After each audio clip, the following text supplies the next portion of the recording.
Throughout, we'll be using social media. So if you would like to, and we would love you to share that you're attending the event today on social media, you can use the hashtag Lunchtime ESOL. We're not on Twitter anymore, but on Blue Sky, Facebook and Instagram. Okay. John, if you move on the slide.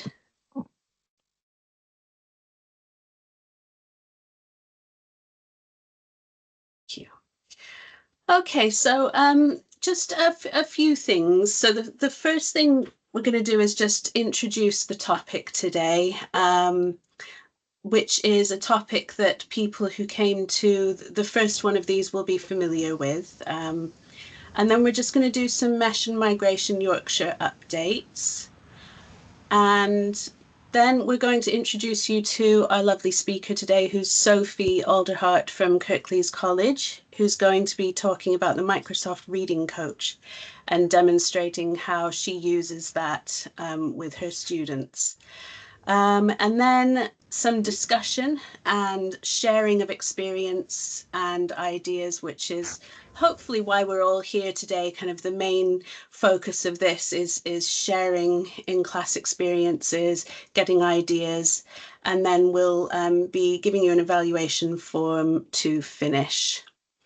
So just a reminder that this is a follow-up from the first Lunchtime showcase, which was on ESOL and digital literacy, which we did back in, help me, John, when was it?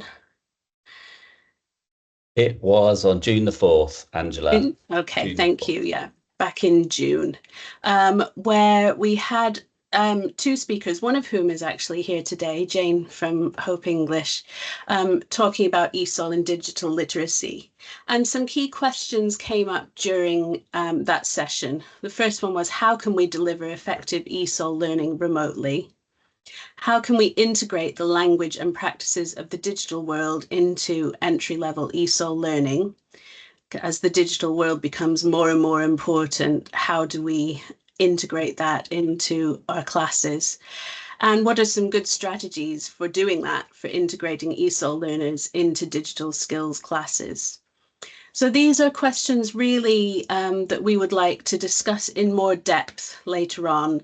And this session, as I said, is about kind of you bringing your ideas, questions, things to talk about. So we will be asking for your input in the second part of the session. So first, before all that, I'm just going to hand over to Safina, who's going to do some Mesh updates. Good afternoon, everybody. I'm just going to get my screen to share. Okay, so what I'm going to share today is a few of my features and developments that we've done actually on the website. The first one is the advanced search. So if you go into the Learning English website, this is the advanced search. So if you click here and you scroll down to view more filters, what you'll notice is that we've actually refined our filter section into subsections of language level, which we've actually grouped now. What we found was that when people were putting their courses on, some people are using beginners, some people are using pre-entry, and the list was just forever. So we've decided to sort of group them together, so beginners and pre-entry, so you can tag that in your class. Entry 1, people are using E1, elementary, A1. So that sort of fixes one now. So even if you put entry 1 or if somebody put in E1, it'll get grouped under that. So the categories, the next one we've got is the class topics. Again, we try to refine them down just to make it easier to search for specific topic classes. And then we've got who is the learner, and then qualifications and other. So it's just, the aim was to make sure that the user experience is a little bit more easier for learners to find classes. So that's the advanced search that we've just added and refined, really. The next thing that we've actually done, I'm just going to go back to the home page, is our new information learning resource, which you can find here. So it's an introduction to ESOL for new migrants. And this resource provides guidance on how different immigration statuses affect eligibility for ESOL provision. what you'll find is, just need to move the screen a little bit out of the way. It starts off with what is ESOL, and there's a really nice video that Angela has done just to explain and set the scene and give users an introduction to ESOL before diving into the details, which then follows on from understanding the English levels. What we've noticed that when out there, some of the learners are talking about entry 1 or A1 or B2. So we thought it'd be really nice to sort of display the comparisons of like where an entry 1 sits, if you A1, or in general accepted levels, it's elementary. And then we've got the IELTS levels as well in there. So just to explain that a little bit more for the user. And as you scroll down, you'll find a gateway or a menu bar of the different types of statuses. So for example, are you seeking asylum? Are you a refugee or on a resettlement scheme? So if you actually click on one of these, you'll get more information about the claimant status. You'll find a slide deck that you can actually go through. The learner can actually go through and read and understand. And then there's another slide about sort of the types of English classes they can attend. So that's the IRL. Now I'm going to go on to the actual teaching resource. So let's go back to the main page. No, actually, you can go to Learn English Plus. So you can find that from the top of here. And you go down to resources. And because it's a resource that we've actually created from Mesh, so you've got access our resources. And it's on page 2. So I'm going to scroll down. And what we've done is we've actually added a new transnational family resource. It's a part 2. We did one I think a while ago now. I can't remember the timing we did that. Angela will probably know. But it was around caring and seeking reunification. So it was a transnational families project, and we worked with July. In July. So the next part was family challenges. So if you actually click on this, what you'll find is that this is all about the resources and continues to explore experiences and challenges that are faced by families living across borders. It's designed to help practitioners and volunteers better understand and support their learners that are using different roles as caring roles or interpreting or translating. It actually starts off with a video, which is really nice, around transnational families. And then we follow it on with a slide resource, which has activities supporting the video. So for example, this is about Sarah. Sarah's in the video, so we'll ask questions around Sarah. There's an activity around that which you can do in the classroom with the learners. It comes along with some teaching notes, as always, and we have our keywords, which are you can find and download, and we've got audios as well that are linked to that. If you scroll down, and we've also got worksheets which are downloadable, which are linked to the slide deck, which breaks it down further. So that's what we've done for over the summer with the developments on the website. We'd love you to explore this and pass and share them with your colleagues, and if you've got volunteers in your organisation, get them to use that as well. And what you'll find is each section there is a feedback form.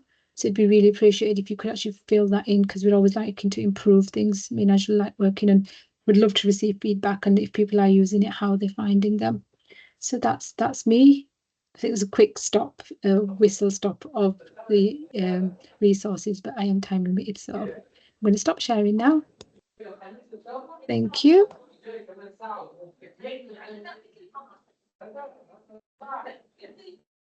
Don't forget to mute your microphone if you can. Right, we're handing over to Emma Taylor now. Thanks so much, Angela. Yeah, so just a really brief introduction from me about my role and about my organisation. Looking through the list of people that are here, I know some of you here, so apologies, you'll already know this, but I think there's some new names and new faces, which is fantastic. So I work for Migration Yorkshire, which is a strategic migration partnership for Yorkshire and the Humber. So we work with the 15 different local authorities across Yorkshire and the Humber, and my role is specifically around ESOL.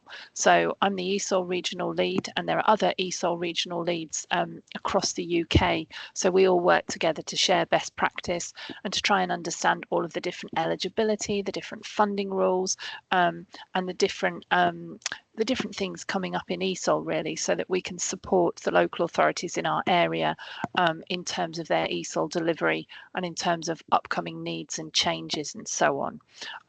So we have lots of different multi-agency ESOL groups across the region. I know I've seen many of you in those groups. So one of the things that we're trying to do, working together with MESH, is really encourage co-working, sharing of good practice, so that we can all work together to try and eliminate duplication and address gaps in ESOL provision.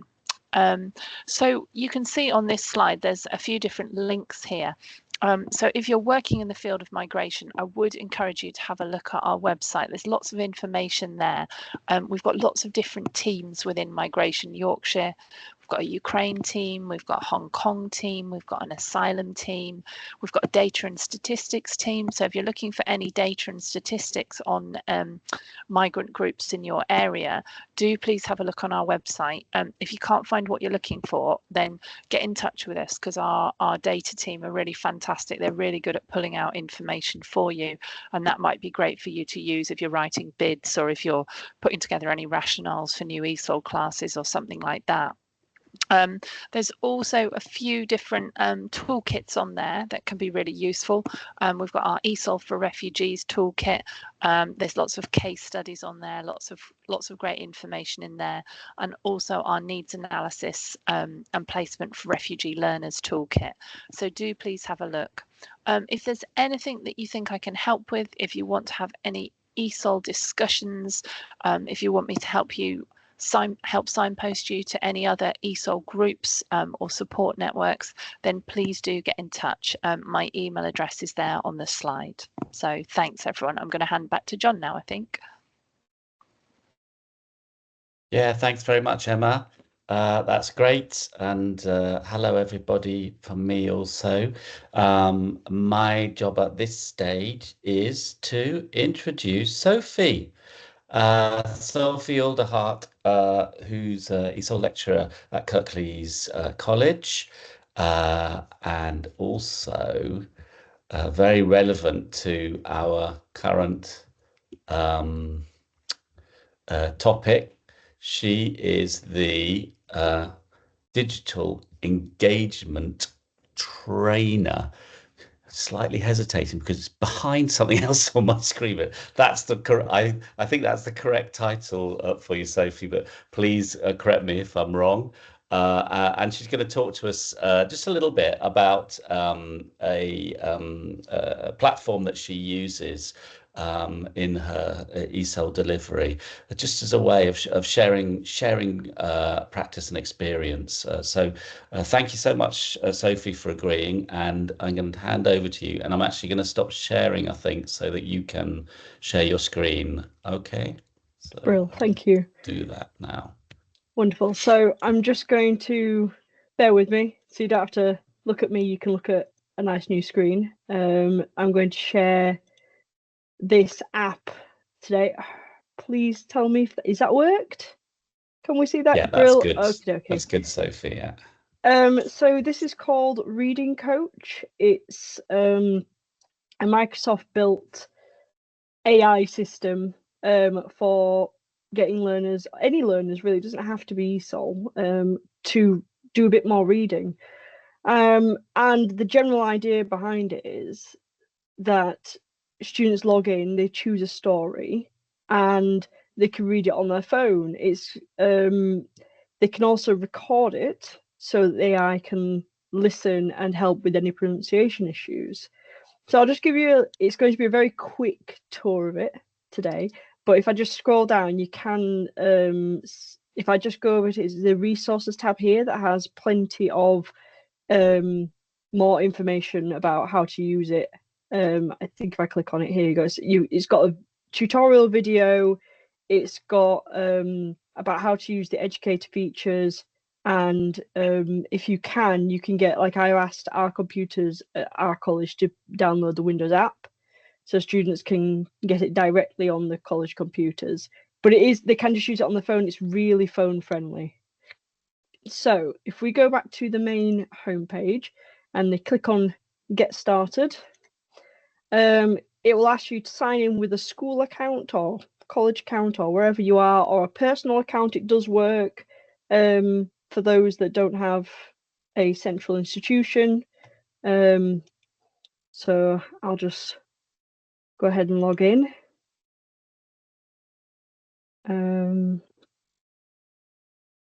Right, so get on there. Right, it's got two different modes. They've just brought out a teacher or educator mode for it. I'm not going to touch on that too much today. I'll just show you the student one because it's about getting students online as quick as possible, getting them using it. So you get your students to log in with whatever system, whatever login they use. So for us, it's the Kirklees College email and password, just like they use for our computers. And then they get to this page. And what they can do is they can go to the library here, read a passage from our library, and pop in here. Now, be aware, because it's a Microsoft system and they go through it on their phones, if their phone isn't in English, this won't be in English. You need to make sure they switch it on their phone, because they will. I had my first lessons of the year yesterday, met my first new group, and they finished their worksheet and I started getting them on this. And it was the first thing I noticed with a Ukrainian learner. It was all in Ukrainian. It was like, right, that's translate the page, please. We don't want, like, untranslate the page, should I say. Let's get it back in the right language. It was like, well, it's no good for you reading it in Ukrainian because it'll be really easy for you. So it is leveled. So you've got level 1 to 8. Now this doesn't link directly to the CFR. So what you need to do is this question here, it says which level is right for me. Get students to click on it, and it gives them a couple, 2 or 3 sentences for them to check. If it's easy, go up to level 2. Still easy, go up to level 3. Get them to a level where they don't know every word. So I had some, they're just getting to entry 3, and they range wildly, as we know, the spiky profiles. From some of them reading level 3 stuff, some of them reading level 6 stuff. So it really does depend. Happy with that example? Brilliant. Then they have this whole bank of stories that they can choose. So they make the choice themselves. They want to read Bread Around the World. They want to read this one. They click on that. It will ask them for microphone access. So I'm not going to allow it this time because I'm already talking to you. And then it's got the story here. Now they don't have to record it. It can just be a reading app, just for them to do for themselves. They don't have to record it if they're self-conscious about it. But if they want to, there's a little green button here. It will listen to them read, and then it will suggest some words that they found particularly difficult. It's got the whole story here for them to go through. Now, if you've never used this before, it's got some absolutely fantastic features, and I'm blessed with having like a couple more minutes today because there's no other presenters, so I'll just show you one real quick. But say that they don't know some of these words. So, for example, dough. They can click on the word, they can hear it individually, and it shows a little picture of what it is, which is just fantastic. So it's got a little picture dictionary built in. Don't work for every word, they're still building it. The other options are, up in the top right, you'll see these 3 symbols. You've got the 2 A's, the little lines, and the book. If you've got any learners that have learning needs, the AA is perfect. You can improve the text size for learners that are really we've got them, we all do, learners of all ages that really struggle reading on their phone. Boost the text size up. You can also change the font. It's only got 3, but we all know the good old Comic Sans is quite friendly for ESOL learners. It also has colouring, so you can change the background So for the learners that need a coloured background for reading, it's fantastic. They can just change it to a friendlier reading format. Once they've done this once, the system remembers what they like. So they only need to set it up the one time because it's linked to their account. So every time I open something, it will now go, oh, you want this colour and you want that size text. So that's for your more inclusiveness for learners. The other option, I know I'm running out of time, is the grammar options, which, oh my goodness, I can't talk about this one enough, but I'm going to try not to. You can highlight parts of speech, and this is just amazing. You want them to go through here and find all the adjectives. You click that on. Oh, I'm going to have to make the text smaller. My bad. One sec. Back to there. And it's highlighted all the adjectives in this text in green. Different color. You can change the color if you need to. I want them to find all the verbs because we're doing some sort of process we're looking at different tenses. Fantastic. I want them to find adverbs. Done. Nouns. Done. It is amazing. They're going to add more. Again, it's something that they keep building on. But for now, that's what they've got. The last one is about line focus. So if students have a really tough time because there's a lot of text, you can get it like this, where it's just highlights one line at a time. Stops them from trying to focus on the whole big block, which can really get them down. Just one line at a time. Also really good if you want to demonstrate it in class up on the board and get learners to read. You know, Safina reads one line, then Emma reads one line, that kind of thing would really help. It's got some amazing, those are just the student features. There is a whole bank of teacher features as well, which I'm not going to go in today because there's a lot of them, but I am doing a session for Techtober in October on the 16th, and it's like an hour-long session, and I'll be showing how to work the educator side of things and set up reading for your learners. So I hope that was, I know it was very quickly through it, but it is free to use. And if your college, you know, is a Microsoft college like ours is, then, you know, take advantage of the opportunity, really. All of my learners, I had 24 of them, got online and read something yesterday. So it doesn't take that long to do.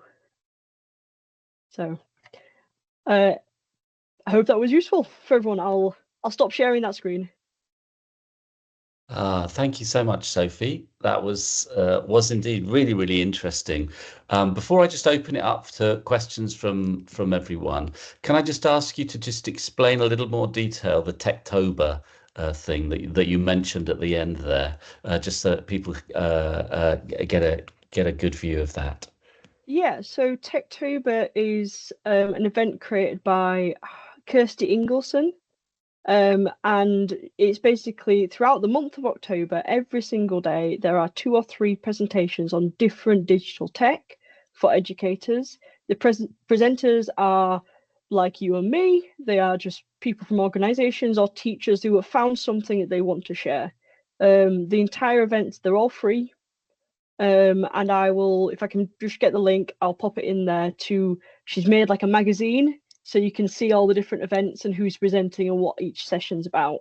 They have early morning, they have lunchtime, and they have evening sessions to try and, because we all know we're super busy during the day, so we're trying to aim for different sections. It's the second year that they've been doing it. The first year was really well attended, and not everything will be ESOL directed, but there is quite a few ESOL things this year.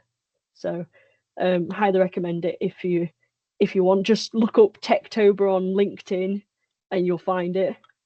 But if I can find the link, I'll pop it in the chat for you. Once it asks us to verify 5 billion times. It would be great if you could share it. Yeah. That's fantastic, Sophie.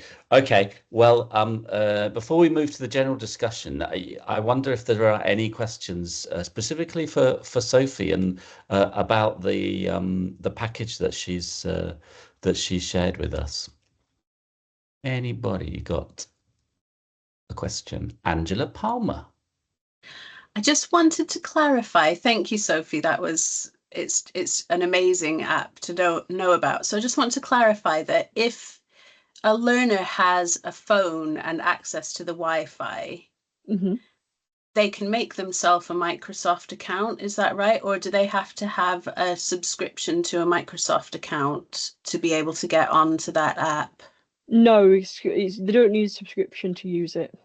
Okay, so it is completely free for learners to use then. Yeah, to use the educator side, which you would need a Microsoft subscription to do, because it gives you insights into how your learners are doing on their readings and allows you to set things up. But for just learners, they don't need a subscription to use it. Right. Oh, that's brilliant. Thank you.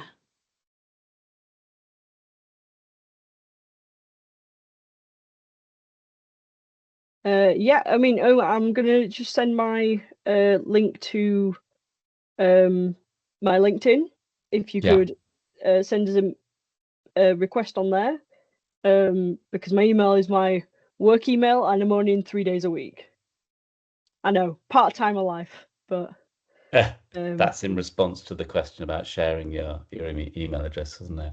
Yeah. So this is I found it. That is the link to the digital book that shows you all the different things happening in Techtober, and including myself. Mine is in there as well.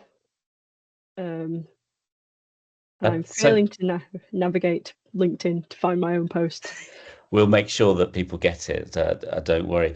Could I just ask a follow-on question, Sophie? Because when you showed us the collection of books, there was quite a lot of interesting things in there. And I believe you have the capacity as the educator to actually load up books. Is that correct? Have I understood that correct? Yeah, so it's not the Microsoft correct. selection. No, so you can upload your own. So this year I am wanting to work through a full book with learners, so I can upload one chapter at a time, and each week, or I think it's every 2 weeks, I've planned it, we'll do one chapter. But that allows them to read it again in their own time. You just upload it like you would do a document. I'll go into that in much more detail in the hour-long.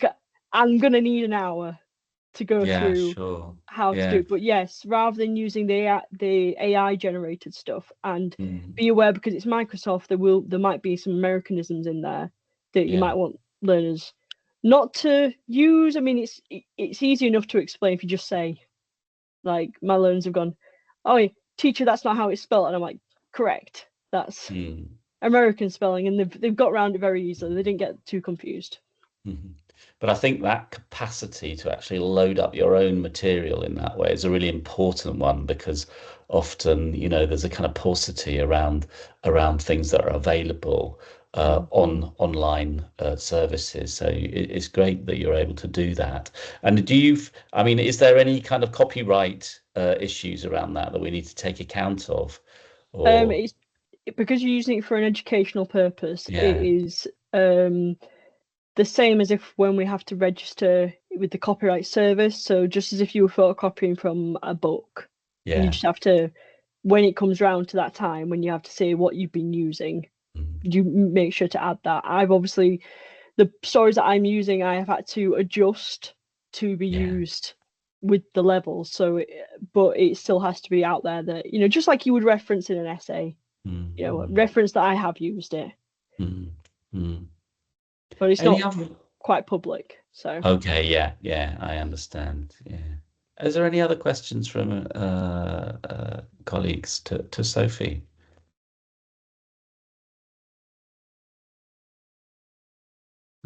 Hey, Sophie, thank you so much. That was so informative, and I think I better sign up for the full hour. I think in October, which I now just can't stop calling Techtober, you know. Techtober, yeah.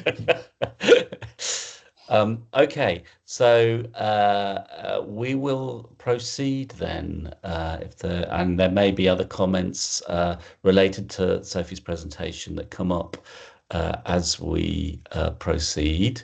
I'm going to just go back and share the slides for a minute. We've done that. Okay, so now we're going to move basically to the discussion period.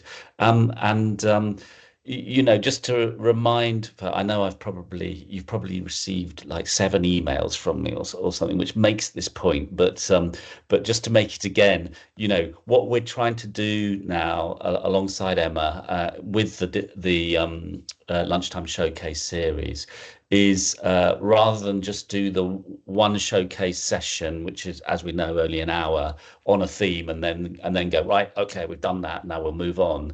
We wanted to try, so we had a lot of feedback about that being a little bit too compressed sometimes.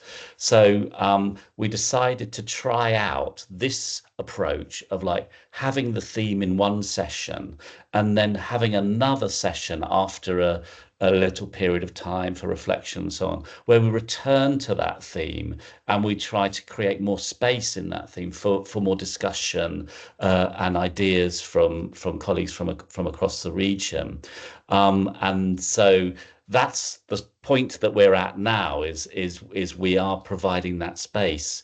And Emma and I are going to sort of just chair this part of the of today's session, but actually we are just there to field the comments and the ideas from you all who are with us, who we know have experience and ideas around the issues of ESOL and digital learning. So that's what we're trying to do here. And in the spirit of tying these 2 sessions together, you'll have noticed from one of my 7 emails before that we put in a link to a summary from the previous session, which included a presentation from Jane Milton of Hope English. And Jane is here today as well. So Jane, I hope I reflected what you said okay in that summary. And that was just like supposed to be like a 10-minute summary, just to either refresh your memory, or if you weren't able to attend the previous session, to give you an idea of the kind of things we were talking about in that. And as part of that, we just presented a slide which looked at some of the issues which came up in the shorter period of that we had for discussion at the end of that session. And so I've just reproduced that slide here to encourage you to think about those kind of issues and contribute in relation to any one of those points, really. Or indeed on anything that's come to you from what Sophie said as well. So I could go on, but I'm not going to go through each of these points because I did that in the summary. So let's open it up, shall we, Emma, to hear what people have to say about any of these themes. Over to you, folks.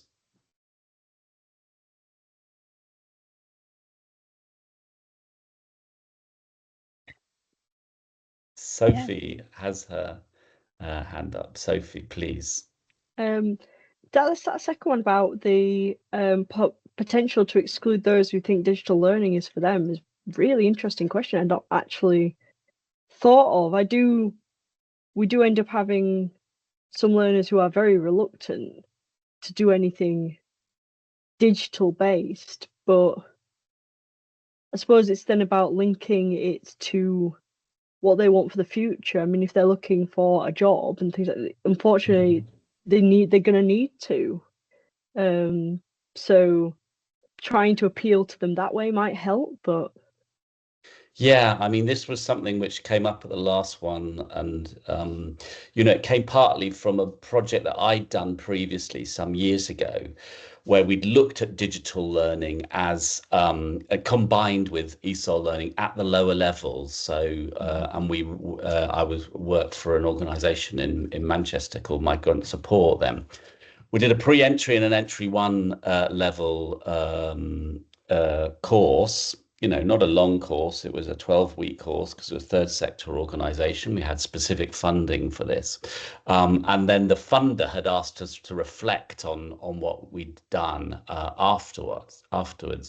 And one of the reflections we had was that at those lower levels, there were a lot of learners who were new to the country and who were, as you say, keen to get on and get a job and stuff like that. But they really had that perception that they were being held back primarily by the need to learn English. So we had feedback from those people that really what they were interested is trying to boost their English level rather than doing other things which they might perceive as a distraction from their capacity to sort of progress with their English. So, like several people kind of said in their feedback, well, we saw that it was about digital learning, but really we just joined this class because we wanted to improve our English, and it was free and it was in a good place in the city, easy to get to, and so on. We weren't really interested in that.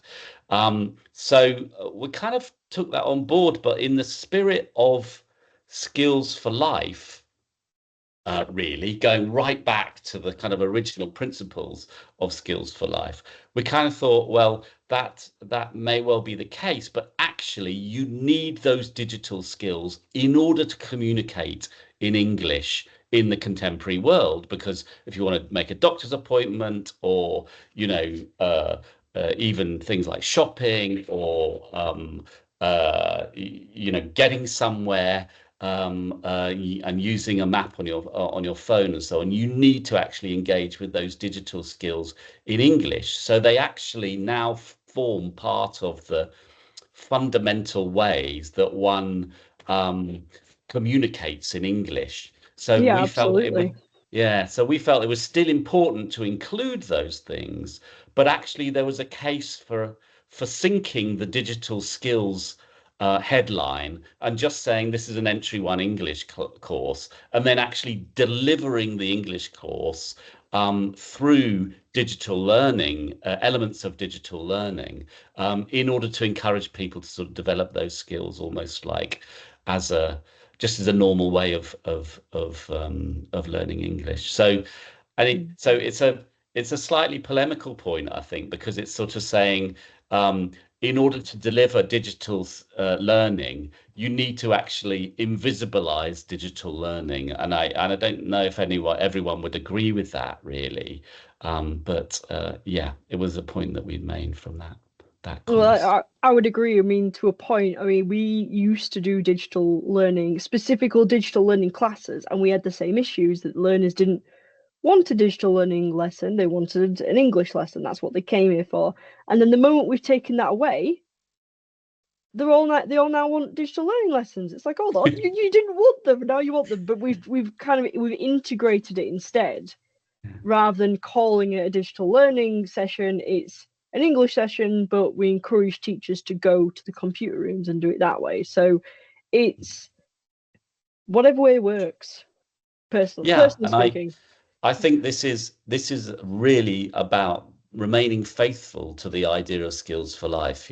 I know when I first started using skills for life materials, I was delivering sort of sections from some of the units which were about going to Blockbusters and renting a video, which clearly was a skill for life in 2002, but is no longer a skill for life. Whereas engaging with digital technology is fundamental, as I say, to the way we engage. So there's a way in which we just need to embrace that and sort of think different, think flexibly about the curriculum, I think, in order to accommodate it.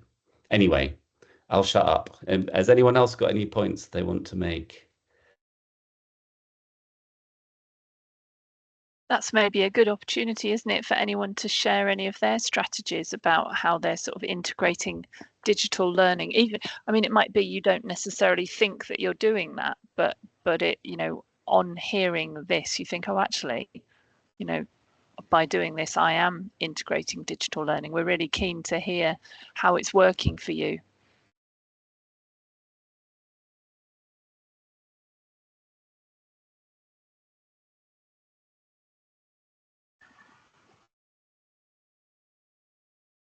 Okay. Oh, Jane? Jane's going to say something. Yeah. Hi, Yes, yeah, go I for it. think Hi, we've Jane. had a similar thing.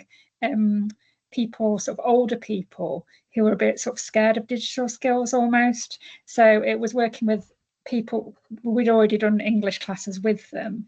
And so kind of saying, well, we're doing a computer class, calling it a computer class rather than digital skills as well, I think made a difference, because I think digital skills has an implication, oh, it's very high level and this kind of thing. So we said, oh, it's a basic English and computer class. So we kind of almost, rather than embedding the digital skills in with the English, we said, well, it's a computer class, but we're doing offline activities as well, pre-taught the vocabulary and things like that. So although it was a computer, it's just a 12-week course we get funded for. So it was kind of, we're not just going to be on the computers all the time. We're going to do vocabulary, we're going to do games, discussions, this kind of thing, because it's quite hard for us to kind of embed it in our ESOL classes because we've got kind of sets of laptops and we go out into the community and things. So it was almost kind of simply oversimplifying it and making it not intimidating in a way that, oh, it's not leading to getting a job or whatever. It's just relating it, like you said before, to their everyday lives. And well, if you've got children at school, you're going to need to do this, or booking health appointments and things like that. So it was just making it relevant really for the learners that we'd gotten, not a sort of scary, oh, it's digital and it's, you know, something that I'm not familiar with. Yeah, thanks, Jane.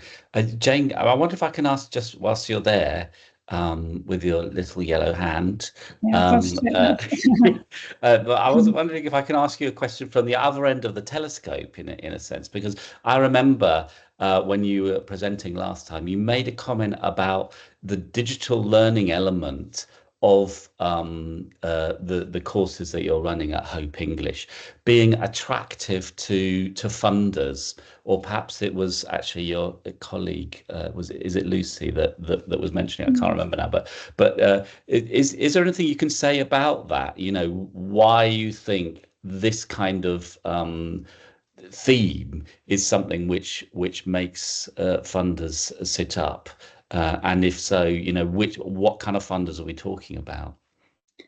I think just showing that you know, like you said about the skills for life, that you're giving students things that are relevant, that you're not kind of repeating the same thing, the same topics, that you're teaching things in a new way to reflect what they need to know now and reflect the life skills that they're going to need, really. I mean, there's SciFab, they've got a lot of funders on there, South Yorkshire Community Foundation, sort of local to South Yorkshire, that is. But yeah, I think just showing that you're responding to learners' needs and not just doing one thing and being flexible, I think is quite a good thing to show. Okay, thank you, Jane. Fantastic. Are there any other questions or points that anyone wants to make?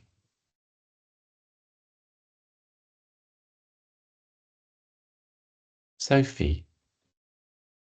I'll be sick of my voice by the end of this, but about the integrating digital learning, I mean, if like a lot of my learners now that got to entry 3, they're raring to get to level 1 classes, and the thing that holds them back a lot is the writing. You know, they can talk for days, but the writing holds them back. And I actually find taking them to the computer rooms to show them how text features are important and layout is important by making them do proper things. So like they have to send me an email that needs to look like an email, or I've made like a job description on Microsoft Forms and they need to apply for that job. So it's a real life situation for them to use that's a bit better than just a little task. so it integrates the digital side and lets them, I can give them real-time feedback in terms of like how the emails and that is going. If you'll have some learners that they've never used a computer before, bless them, and they don't know how to type. There's some good typing games out there or typing systems out there that teaches them how to touch type from the get-go, and even just half an hour on something like that can boost their confidence tenfold. Can't remember the name of the specific site at the moment for typing, but it's fantastic. Just like literally like if you did it at school, you know, starting with the 2 fingers on 2 buttons and then going up from there, so they learn how to do it and in their own time. So yeah, that's what I would suggest in terms of integrating the digital learning in there, making it as real life as possible. Yeah, that's, you know, I'm such an important kind of point that actually, you know, writing is a digital activity now, probably more than it is an activity that you do with pen and paper, you know, for good or ill, really. So it's really important. And again, Sophie, if you have any of those links to touch typing online platforms, that would be useful to share. Yeah, Although, it's called typingclub.com. Typingclub.com. If you've got, I don't know if anyone's ever heard of it, but if you've got 16 to 18 or younger English learners, there's one called Z-Type, and it's a bit like, what is it, Space Invaders? Okay. So you've got, it's a game, so that's why it's a bit better for the younger learners, and the words come down like little alien ships, and they've got to type the word, and it shoots up and gets rid of the ship, and it's like a bit of a competition for them, but it's also teachers can put in their own word lists, so you can have them learning specific words, which is quite good. Great. Surely, I would say, yeah. Space Invaders surely appeals to the 40 to 55 age bracket, I'd say. any type of game would work, but yeah, Z-Type would love Z-Type. Actually, it reminds me that another thing which Jane mentioned to us when she was presenting in June was that Hope English were planning to develop a touch typing course alongside some of their digital offer. Jane, is there any update on that which you can share with us? Because I thought it's such a fantastic idea. So.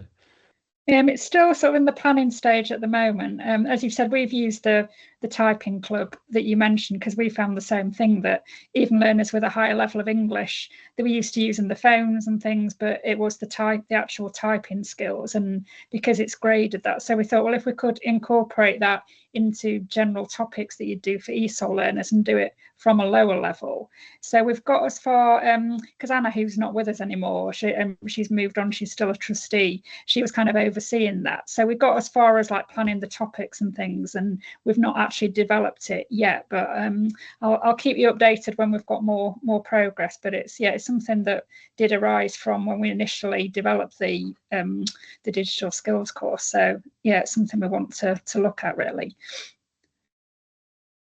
Thanks, Jane. I mean, I think it's such an interesting idea to think of touch typing as one way of actually learning English, in fact, because, you know, you're getting into the language through touch. You know, the knowledge that you're acquiring through touch is a different way of a kind of working with the structure of the language, and, you know, getting used to a QWERTY keyboard and so on is very intimately connected with English. So I don't know if there's any research about you know, the relationship between language learning and touch typing, but it'd be certainly interesting to explore if there was. However, yeah, I'm going off on one again. Is there any other points anyone wants to make? We've still got 10 minutes, so it'd be lovely to hear from some other people. In fact, I'll tell you what I'll do. I'm going to stop sharing this because I feel like it's like hiding us. So let's just, hello, everybody. anyone got anything they'd like to? Thanks for adding that, Emma, the Touch Typing Club. Any other points from anybody? I'd be interested to hear if anyone's got any tips for sort of engaging older learners. Someone referenced that earlier about older learners might be particularly worried or anxious about trying to access digital learning, might not have the skills, might not have the hardware. So I'd be interested to hear if anyone's got anything around older learners, but also if anyone's got any tips around working with people who might be quite digitally excluded, such as asylum seekers who might not have much access to Wi-Fi, to phones, to data. Yeah, don't know if there's any experience in the group.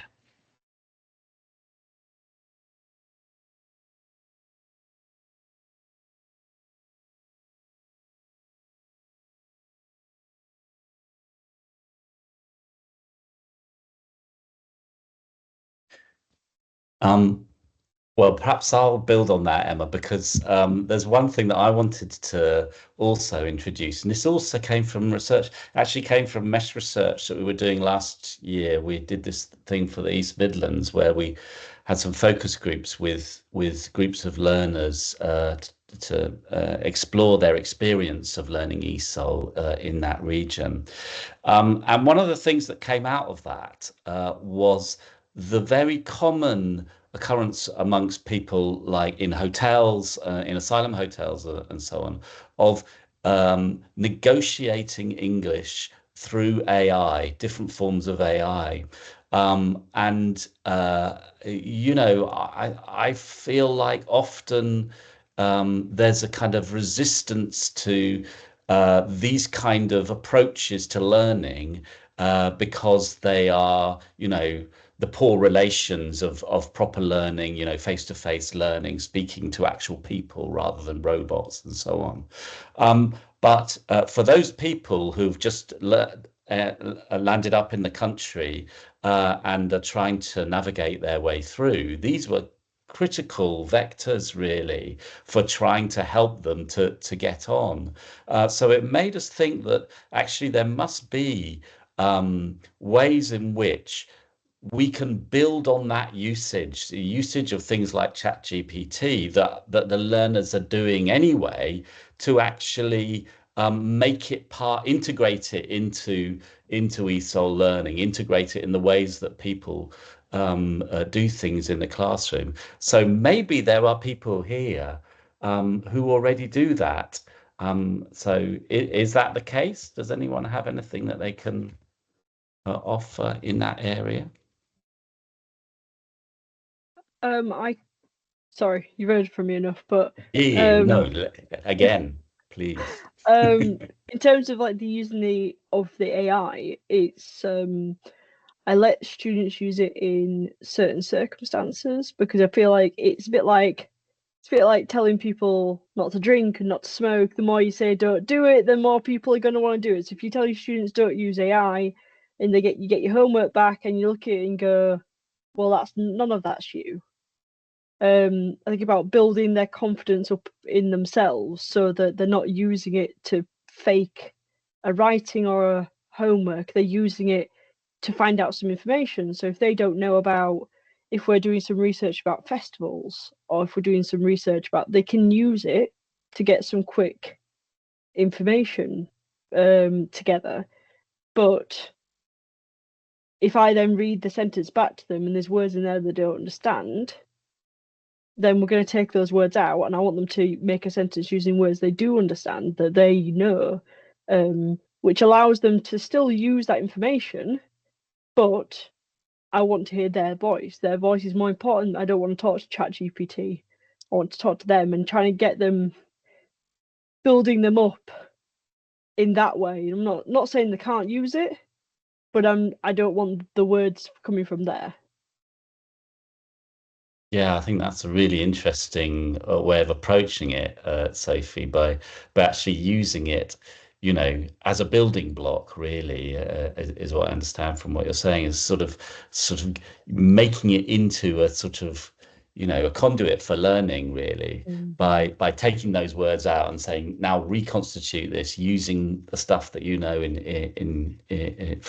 your own sort of knowledge and understanding. I think is one really good way to yeah, a bit like it's almost preparing them for like academic skills. If they read something from an article, they're not going to copy and paste that article. They've then got to put it in their own words. They've then got to cite it. So that is kind of what I'm at the higher levels. It's like, yes, you can use it, but what I want you to do is then use your own words, explain it how you would know it, and the little tricks. I don't tell them like the little tricks that show us immediately that it's not their work. Like, well, there's no spelling errors for one. All the spelling that you've given me, because ChatGPT is American, you've given me American spelling, and things like that, or like the way that the sentence is written. It's like, well, I know you don't know how to do those sentence structures, so you can read it all you want, then use your own words for it. But